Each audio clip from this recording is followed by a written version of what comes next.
के महीने का स्नान करूंगी, परंतु मेरे साथ में थोड़ी सी परेशानी ये है कि मैं स्त्री हूं, मैं नारी हूं। बहुत अच्छे से सुनना मेरी माताओं, कई माताओं के मन में संशय होता है कि हम 1 महीने का व्रत धारण करते हैं और उस बीच में रजस्वला धर्म आ जाता है। वो रजस्वला धर्म आता है तो हमारे महीने भर का नियम का क्या होता है? इस प्रसंग को थोड़ा ध्यान से सुनना। बार बार ये प्रसंग नहीं मिलेगा और पहले भी कथाओं में ये प्रसंग नहीं आया। इतने लोग आस्था पर सुन रहे हैं, जितने फेसबुक यूट्यूब पर सुन रहे हैं, इस प्रसंग को थोड़ा ध्यान से सुनना मेरी माता।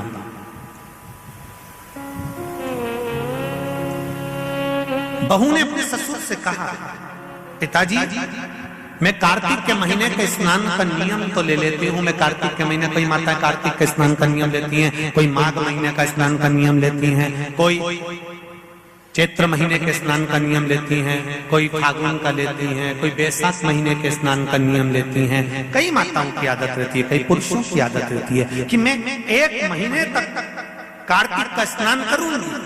पर वो कार्तिक के स्नान में कुछ दिन ऐसे आ जाते हैं कि उसमें रजस्वला धर्म आ जाता है। अब वो रजो धर्म आ गया, रजस्वला धर्म आ गया, तो उस बीच में उसका नियम पूरा हुआ कि नहीं हुआ?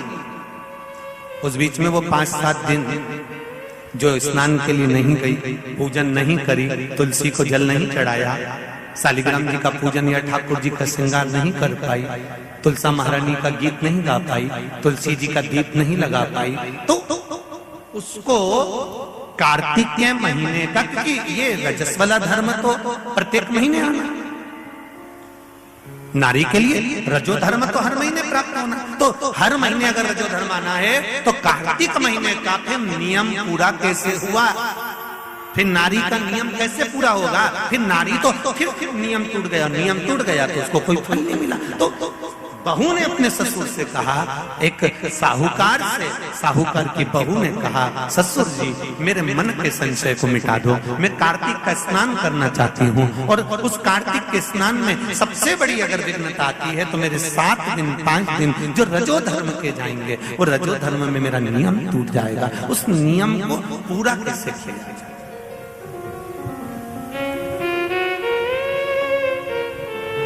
वो नियम पूरा कैसे होगा?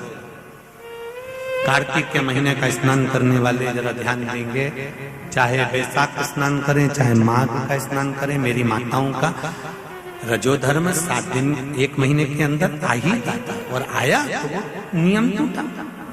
उस नियम को पूर्ण कैसे करा जाए? कहा, साहूकार ने कहा कि बहू मैं इतना विद्वान तो नहीं हूं, ज्ञानी तो नहीं हूं, पर मैं मेरे गुरु से इस बात को स्मरण कर कर आऊंगा। अब बहू को कार्तिक का महीना आ रहा है, कार्तिक के महीने का उसको इंतजार था, वो इंतजार में बैठी है। मात्र कार्तिक आने में 8 दिन बचे। अब देखिएगा जरा, आप में और उस बहू में क्या अंतर है। कार्तिक के महीने आने में 8 दिन बचते हैं तो आप पुताई चालू कर देते हो। बोलो सही है कि गलत है? कार्तिक आने में, दिवाली आने में जब 8-15 दिन रहते हैं तब तुम पुताई चालू कर देती हो, सफाई चालू कर देती हो, ये काम चालू कर देती हो, वो काम चालू कर देती हो। सारे काम तुम्हारे कार्तिक का महीना आने के समय पर चालू हो जाता है। और बहू सफाई नहीं पूछ रही, साफ सफाई पर ध्यान दे रही है, पर ऐसा नहीं कि साफ सफाई नहीं कर रही, पर उसका ध्यान वही कार्तिक के महीने के स्नान में लगा हुआ है। आज बहू 8 दिन बचे और बहू का भोजन छूट गया, उसका भोजन नहीं, भाई मिला अंदर जाए। किसी चीज को पाने की जब तमन्ना होती है ना तो खाना पीना छूट जाता है। बहू की नींद चली गई, उसको भोजन नहीं भागा, नींद गई, भोजन भाया, बड़ी दुखी। साहूकार को कोई मिला चाहे ना मिला, इस बहू की आंख का अश्रु तुलसी के क्यारे के पास गिर गया। तुलसी के क्यारे के पास आंसू गिरा, अश्रु गिरा। एक बात बहुत ध्यान देना, मेरे एक निवेदन करना चाहूंगा इस व्यासपीठ से। शादी की जल्दबाजी में दो जगह पर दिया लगाना कभी नहीं भूलना चाहिए। शादी की जल्दबाजी में दो जगह पर दिया लगाना कभी नहीं भूलना चाहिए। एक, कन्या विवाह कर कर जब अपने पिता के घर से जा रही हो तो तुलसी के क्यारे में दिए के अंदर फुल घी भरकर दिया लगाकर अवश्य जाना चाहिए, तो बाप के घर में लक्ष्मी की कमी नहीं आती है। दूसरा दीप, लड़की डोली में बैठकर, गाड़ी में बैठकर जब ससुराल में पहुंचे, ससुराल की दहली में जब वो पांव रखे अंदर घर में, घर के अंदर सबसे पहले तुलसी के क्यारे के पास बहू को ले जाना चाहिए और मिट्टी का दिया पूरा घी से भरा हो और वहां पर दीप बहू के हाथ से लगवाना चाहिए। उसका कारण होता है ससुर के घर में कभी संपदा की कमी नहीं आती। ये दो जगह घृत भरे हुए दीप की महत्वता कही गई। और हम इतने विचित्र हैं कि महिला संगीत के चक्कर में, माता पूजन के चक्कर में, सारे फंक्शन के चक्कर में, मेहंदी और हल्दी के चक्कर में हम जब घर के भगवान को ही भूल जाते हैं तो दिया कौन याद करेगा? बोलो सही है कि गलत है? घर के भगवान को भूल जाते हैं महिला संगीत के चक्कर में। हम थोड़ा सा घर के चक्कर में भगवान को भूल जाते हैं कि हमारे यहाँ मेहंदी हो रही है, हमने भगवान को बिठाया मेहंदी में।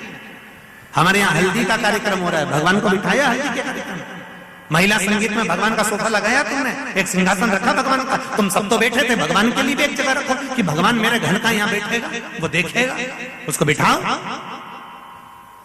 नहीं, तो हम दिया कहाँ याद रखते? पर नियम बना, जितने लोग आस्था चैनल पर कथा सुन रहे हैं, जितने फेसबुक यूट्यूब पर कथा सुन रहे हैं, एक नियम बनाओ कि घर से बेटी ससुराल कर कर जब विदा हो रही हो तो पहले घृत का भरा हुआ दीप तुलसा महारानी में लगा होना चाहिए, और जब बहू घर में प्रवेश कर रही हो तब माटी के दिए में घी भरा हुआ और वो घृत भरा हुआ दिया तुलसा महारानी को लगना चाहिए। ना बाप के घर में पैसे की कमी होगी, ना ससुर के घर में कमी होगी, संपदा बढ़े।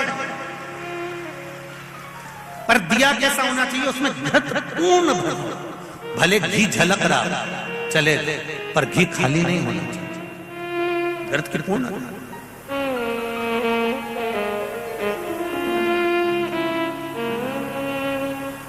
महाराज अब बहू की आंख का अश्रु झलका, तुलसा महारानी की कुछ कृपा, देवऋषि नारद ने एक साधु का रूप धारण कर, साधु का रूप धारण कर देवऋषि नारद जिस मार्ग से साहूकार जा रहा था उसी मार्ग पर एक वृक्ष के नीचे जाकर बैठ गए। वृक्ष के नीचे बैठे और बैठते ही साहूकार ने देखा कि बहुत पहुंचे हुए बाबा लग रहे हैं, चंदन का तिलक लगा है, कंधे पर यज्ञोपवीत पड़ा हुआ है, बड़ी बड़ी जटाजूट है, मुख पर कुछ तेज पुंज है, बड़ा प्रकाश दिख रहा है, रुद्राक्ष की गले में माला पड़ी हुई है, हाथ में तुलसी की माला धरी हुई है। और साहूकार ने जाकर हाथ जोड़कर निवेदन करा, बाबा जी, ओ बाबा जी, मेरे मन के संशय को मिटा दीजिए। बाबा जी ने पूछा, क्या बात है बाबा?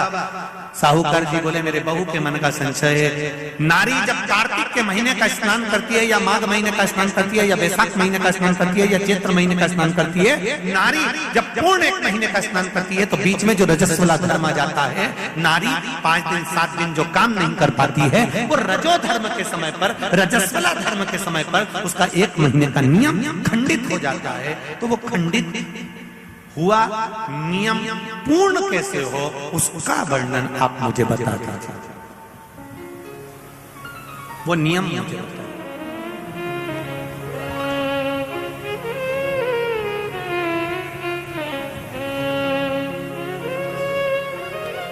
संत के रूप में बैठे हुए देवऋषि नारद, श्रीमन नारायण, श्रीमन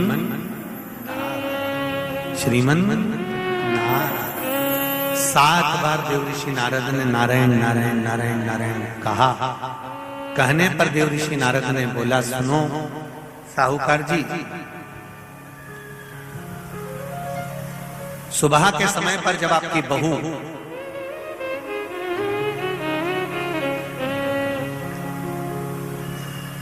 मंदिर की ओर जाए तो उसको इस मार्ग की ओर लेकर आना। मैं आपको ज्ञान उपदेश दूंगा और वो ज्ञान उपदेश आप बहू को श्रेष्ठ दे पाए ना दे पाए, वो बहू सम्मुख में बैठकर सुनेगी तो उसको प्राप्त होगा। ये देखो वही कथा आ गई। आप खाओगे आपका पेट भराएगा, आप सुनोगे आपका कल्याण होगा। बेटों बेटियों को लेकर आओ, बहुओं को लेकर आओ, बच्चों को लेकर आओ, उनके सुनने से उनका लाभ, उनका लाभ। साहूकार घर गए, बहू से कहा, बेटा एक संत अपने गांव में आए हुए हैं और वृक्ष के नीचे बैठे हुए हैं, चलो आप चलकर उनसे अपने प्रश्न को कर लो।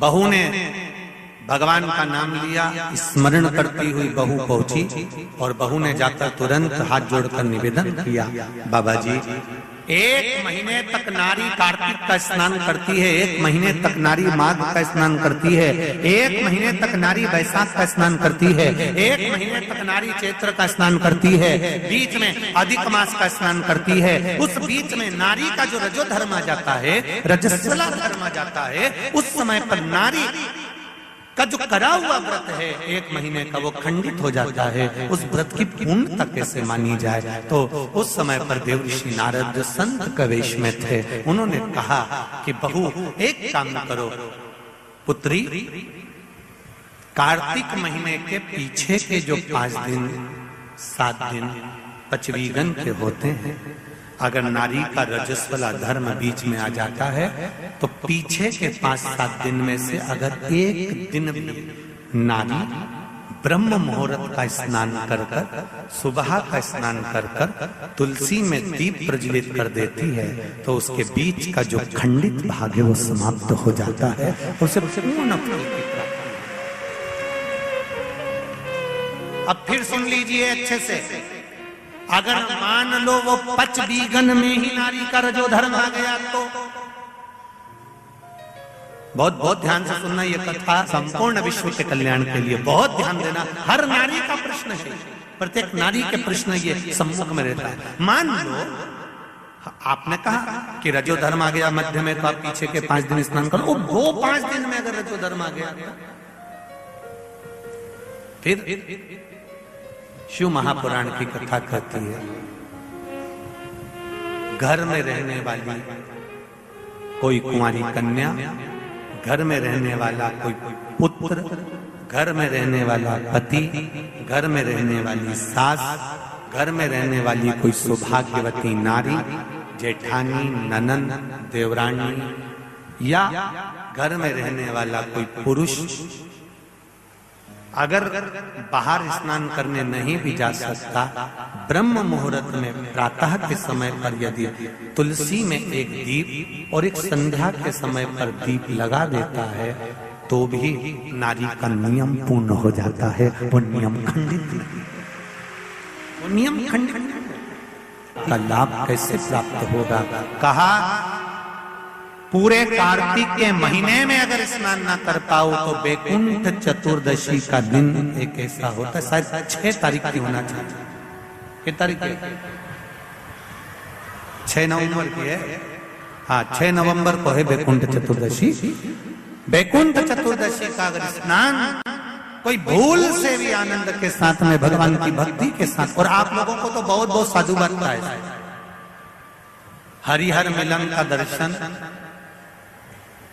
हमारा भी नियम है। बैकुंठ चतुर्दशी के दिन हमारे शालिग्राम भगवान और ठाकुर जी का हरिहर मिलन करवाते हैं। बैकुंठ चतुर्दशी के दिन हम भी पूरा प्रयास करेंगे अंदर मिलन कराने की जगह जितने भी भक्त यहाँ पर रात्रि के समय पर रहेंगे उनको हरिहर मिलन का दर्शन हो जाए, प्रयास करेंगे। हरिहर मिलन उस दिन कराया शालिग्राम भगवान की तुलसा भोलेनाथ जी पर चढ़ती है और भोलेनाथ जी के बेलपत्र शालिग्राम भगवान पर चढ़ती है। वो तुलसा और बेलपत्र को शहद की शीशी में रखा जाता है। जो बच्चा विद्वत्ता से या बुद्धि से कमजोर होता है उसको चटाया जाता है। यहाँ तक गलत व्यसन में डूबे हुए व्यक्ति को भी अगर वो चटाया जाए तो उससे उसको व्यसन छूट जाता है। उस वैकुंठ चतुर्दशी का इतना, काशी में तो देव दिवाली मनाते हैं, हमारे उज्जैन में तो हरिहर मिलन ऐसा होता है जितनी आतिशबाजी दिवाली पर नहीं होती उतनी आतिशबाजी उज्जैन में जब महाकाल बाबा गोपाल जी से मिलने जाते हैं तो उस दिन छूट जाती है। ये हरिहर मिलन शिव का मिलन, वैकुंठ चतुर्दशी का स्नान का आनंद सुख बताया भाव से वर्णित किया।